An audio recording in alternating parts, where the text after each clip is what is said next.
My mother, Marilyn, humiliated me during her retirement speech. So I revealed her secret affair, shattering the celebration in front of the mayor and her superiors. My name's Noah, I'm 32, and if you want to know what it's like to carry a lifetime of resentment while still forcing a smile, imagine being the mistake your mother toasts at her farewell party. This happened last Friday. Marilyn was retiring after nearly 40 years in education. Local news once called her an elementary school vice principal, later a principal, and eventually a community icon. The event drew a crowd: former colleagues, students, family, neighbors, and my older brother, Lucas, the perfect son. He was a former star athlete, now a financial advisor with a wife, 2 kids, a golden retriever, and all of our mother's affection. Growing up, Lucas was the dependable one, the leader, while I was the quiet kid who asked awkward questions at dinner and never quite fit in. I didn't follow the family mold. No sports, no corporate career, no suburban life. I worked in digital media, freelancing or remote, always traveling, sometimes aimlessly. They saw me as odd, a misstep. The party took place in a golf club's elegant ballroom, complete with a lavish buffet, a string quartet, and a looping slideshow. The screen flashed images of Marilyn with students, teachers, PTA events, holiday gatherings, and award ceremonies. A few photos included Lucas and me, mostly from childhood, but whenever my face appeared, the slides seemed to skip faster. I felt the evening's tone the moment I arrived. Marilyn brushed a kiss on my cheek and said, "You look decent for once, Noah," before turning to greet the mayor. Lucas clapped my shoulder and said, "Good to see you, little bro," as if I hadn't just flown from Barcelona for this. The speeches started halfway through dinner. A former colleague shared warm anecdotes, earning light applause. Then Lucas took the mic. "It's rare for a mother to impact so many lives," he said, "and still raise 2 great sons, well, one at least." The room chuckled politely. He glanced at me, smirking as if it were all a jest. I sipped my water. When Marilyn took the stage, her hair neatly styled, her floral blazer matching the decor, she beamed at the crowd. "I've dedicated my life to shaping young minds," she said, "and I'm proud to have raised 2 wonderful boys." She paused, her lips curling into a familiar smirk I'd loathed since childhood. "And 1 mistake." The room roared with laughter. Lucas laughed hardest, nearly clapping. "At least she's finally honest," he said. I just smiled, because I was ready. This wasn't my first slight, not even close. Every family trip was an exercise in being tolerated. Christmases brought me a generic mug and a seat at the table's edge. Last Thanksgiving, they forgot my walnut allergy and served pecan pie to everyone but me. This year, my birthday got a group text at 11 p.m. Lucas sent a thumbs-up emoji. But tonight was my moment. I'd brought a small blue gift bag, unassuming, and tucked it under the stage before dinner. No one noticed. I stepped forward, gently taking the mic from Marilyn's hands. She smiled as if I were a child about to perform a silly act for attention. "Mind if I share my gift first?" I asked the room. The crowd quieted, more out of courtesy than curiosity. I pulled a small remote from the bag. "I thought I'd add to the slideshow," I said casually, pressing a button. The screen flickered. The image of Marilyn with a student's award vanished, replaced by a scanned email from 5 years ago. My father's name was in the subject line with a stark message below. "Marilyn, I can't keep this up. You lied. You said he was mine, but the test proves Noah isn't." The room gasped. My father, or the man I'd called Dad for 32 years, dropped his fork. Marilyn's face drained of color. Lucas stopped laughing. I clicked again. A PDF appeared, a paternity test, dated, signed, and official. I stayed silent, letting the room absorb it. Faces shifted, some confused, some horrified, others already whispering. I stood there, mic in hand, savoring the quiet like a cool breeze. This wasn't just about DNA. It was about 32 years of chasing scraps of approval from a woman who resented my existence, and a family who treated me like a punchline. This was just the start. I paused, letting the weight sink in for everyone who'd laughed moments earlier. My father's hands trembled. He stared at Marilyn, his eyes a mix of disbelief, anger, and betrayal. He opened his mouth, but before he could speak, I turned off the mic and clicked to the next slide. It wasn't a document this time. It was an old, grainy photo, digitized from a print. Marilyn, in her 20s, sat on a beach blanket with a man no one recognized. Not my father, not anyone they knew. But I knew him. She wasn't wearing her wedding ring. She grinned widely, hair tousled by the wind, sunglasses perched on her head. The man's arm was around her waist, his chin on her shoulder as if he belonged there. Not a fling, but something more. The date in the corner, March 1991. 11 months before I was born, I didn't speak. I didn't need to. I let the image linger, raw and exposed. The room was still. Even the waitstaff froze. Forks hovered midair. A single champagne glass tipped over, clinking softly against the floor, but no one looked away from the screen. My father, Richard, stood so fast his chair tipped over. His mouth opened, closed, then opened again. "Who's that?" he demanded, his voice raw. Marilyn said nothing, unmoving.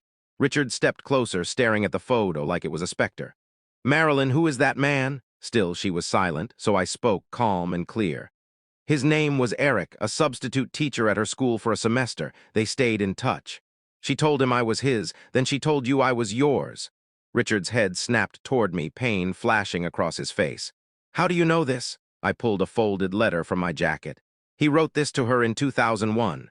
She kept it. I found it in the attic last year while helping her move boxes." I handed it to him. He hesitated, then took it, unfolding it with unsteady hands. As he read, his expression shifted from shock to agony to something darker. "You knew," he said, staring at Marilyn. "You knew all along, and you let me believe." His voice broke. "You let me raise him, pay for everything, sit through this." He gestured at the party, the decorations, the guests. "Richard, Marilyn's voice cracked, barely audible. "You lied to me for 32 years, he said, louder now, "and you let our son think he was the problem." I glanced at Lucas. He looked pale, like he was piecing it together in real time, his perfect world tilting. He stood. "What is this, Noah? What are you saying?" I turned to him. "I'm saying you spent your life acting like I was a burden, a stain on the family, but I was never really part of it, not to her. I was just proof of something she wanted to hide." Lucas's mouth opened, then closed. No retort this time. No joke. I stepped forward, addressing the crowd. "You all celebrated her as a community hero, a champion of education. But here's the reality. She built that image by erasing parts of her life she didn't want to face, starting with me." The room was deathly quiet. A teacher friend in the back slipped out. Another followed. I clicked the remote once more. The screen went blank. No more slides, just me and the mic. "I didn't come to ruin a party," I said softly. "I came to end a lie." I set the mic down, returned to my seat, and sat. The tension didn't break. It thickened, heavy and suffocating. Richard still held the letter, staring at it like it revealed a truth he couldn't unsee. Marilyn hadn't moved. After what felt like an eternity, she spoke, her voice low and shaky. "You had no right." I met her gaze. "No right. You stood there and called me your mistake in front of everyone. You made this public. I just gave them the full story." She stared at me, and for the first time I saw something new in her eyes, not disdain, but fear. Fear of her reputation, her marriage, her carefully crafted legacy crumbling. "This isn't fair," she whispered, almost to herself. I laughed softly. "Fair? You think any of this was fair?" Before I could say more, Richard dropped the letter and spoke, his words cutting through the silence. "Get out." I thought he meant me, but his eyes were locked on Marilyn. The room was so quiet I could hear the hum of the air conditioning. "Get out," he repeated, sharper now, final. Marilyn opened her mouth to protest, but something in his gaze stopped her. "Richard," she tried, stepping toward him. "No," he said, stepping back. "You lied to me for over 3 decades. You let me believe he was my son. And I treated him like one, even when you didn't." Murmurs rippled through the guests. A few more gathered their things and left, some uncomfortable, others embarrassed for laughing earlier. Marilyn turned, forcing a tight smile, the kind she used to deflect complaints at school board meetings. "Everyone, this is just a misunderstanding." "Don't," I said, standing. "Don't rewrite this now. You lied to Dad. You pushed me out of every family moment. You let Lucas treat me like an outsider you pitied." Lucas flinched but stayed silent. Richard looked at me, not angry but hollow, older than he'd seemed an hour ago. "And you?" he asked. "When did you find out?" I took a breath. "Last year, before Thanksgiving. I found the test and letter in a box she asked me to move. I confronted her privately. She said it didn't matter, that I was lucky they raised me, like I was some charity case." He shook his head, almost in disbelief. "And you didn't tell me?" I looked down, then back at him. "I didn't know how. I thought about it countless times, but I saw how much it would hurt you to know." His shoulders sagged.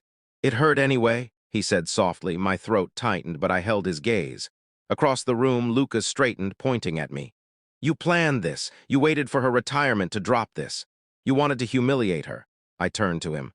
"Like how she called me her mistake in front of everyone, while you laughed, that kind of humiliation." His jaw clenched. "You think I ruined the night," I continued. "I just told the truth. You just don't like how it reflects on you." Lucas stepped forward. You could have done this quietly, privately, but no, you wanted the spectacle. I nodded. You're right, I did want it public. Because every jab, every slight, every toast that made me the joke was public. For once, I wanted the truth to be louder. He didn't respond, his fists tight but still behind us. The dessert table sat untouched. A balloon tied to a chair had half deflated, sagging like it wanted to leave. Marilyn moved toward the exit, clutching her purse like a lifeline, her steps slow. She said nothing to me, Lucas, or Richard. The door closed behind her with a soft click. Richard turned to the remaining guests, only a few dozen now, silent and uneasy. "Thank you for coming," he said flatly. "The party's over." No one argued. They gathered their things and left. Some gave me pitying looks. Others avoided me like I was toxic. I didn't care. Lucas left without a word, his wife trailing behind, looking more confused than angry, perhaps wondering what secrets her own life held. Then it was just Richard and me with waiters clearing plates in the background. He sat rubbing his forehead like the weight was too much. I sat across from him. "You okay?" I asked cautiously. He didn't look up. "I don't know." A long pause followed. "I'm not your biological son," I said softly, "but I never wanted that to change how you saw me. I wanted you to see me like you saw Lucas." His hand twitched. He looked up and asked the question I'd always dreaded but somehow expected. "What do you want from me now, Noah?" I stared across the table, the gap between us heavy with 32 years of unspoken truths, missteps, and things we never said. My fingers brushed my water glass as I thought. A year ago, I'd have demanded an apology, some acknowledgement that the exclusion, the comparisons to Lucas, the constant sense of being less than weren't my fault. I'd have wanted him to admit he should have noticed. But now, with the party in ruins and the truth laid bare, I didn't need that anymore. I didn't want his defense or his pity. "Nothing," I said simply, his brow furrowed. "Nothing. I don't want anything, not money, not sympathy, not a redo. I'm not here to be claimed. I just needed the truth out there. I needed you to know." He studied me, searching for anger or hidden motives. Maybe he expected me to beg for a relationship, for reconciliation. Instead, I sat quietly, hands on the tablecloth. "You could have told me privately," he said, echoing Lucas. "You had time." I nodded. "I could have. But it would have been buried like everything else. She'd have cried, Lucas would have called me ungrateful, and you'd have defended her. You know it, I know it." He didn't argue. I leaned forward. Every time I spoke up, I was told I was too much, too sensitive, too dramatic. Every time I asked why I was left out, someone laughed it off or changed the topic. I was always the problem. Silence stretched between us. "I'm not trying to hurt you," I said softly. "I just spent my life wondering what was wrong with me. The truth is, I wasn't the broken one. It was always her." Richard's eyes glistened. He looked down, gripping his chair. "I remember," he said quietly. "When you were 12, you wanted that writing camp in Vermont. You worked so hard for that scholarship, begged us for weeks." I nodded, remembering the essay I wrote, the application I mailed myself. "She said no," Richard continued, his voice far away. "Said it was a waste of money, couldn't justify it." I swallowed. "Then Lucas got a new bike and a GoPro 2 months later." He exhaled shakily. "I should have seen it." I didn't respond. Some truths didn't need agreement. Finally, he looked up. "I don't know what happens now with her with us." I met his gaze. "I'm not asking for anything to happen. I just wanted the truth out. What comes next is your choice." He nodded, his movements heavy. "You're not a mistake, Noah." I gave a small smile. "I know that now, whether she admits it or not." We sat in silence. The hall was nearly empty, servers folding tables and stacking chairs. One accidentally knocked over a vase, the crash jolting us both, but we stayed put. Finally, Richard stood. "You staying in town long?" "A few days," I said. He paused. "Could you come by the house sometime? Not for her, just to talk." I considered it. "Maybe, but I'm not pretending everything's fine. I'm not playing happy family after this." He nodded. "I wouldn't ask you to." I stood, adjusted my jacket. "All right then." He extended his hand. I hesitated, then shook it. It felt formal, strange, like a transaction. Not warm, but not nothing. It was something. I left. The next morning, I woke in a small inn downtown, sunlight filtering through half-open curtains.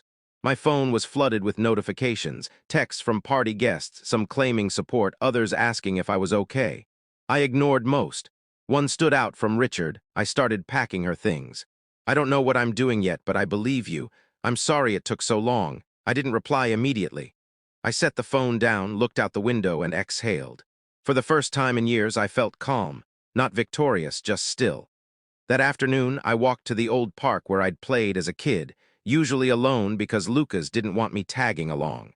I sat on a bench by the rusty swings, listening to birds, leaves, and distant children's laughter. It felt like closure, not neat, not gift-wrapped, but real.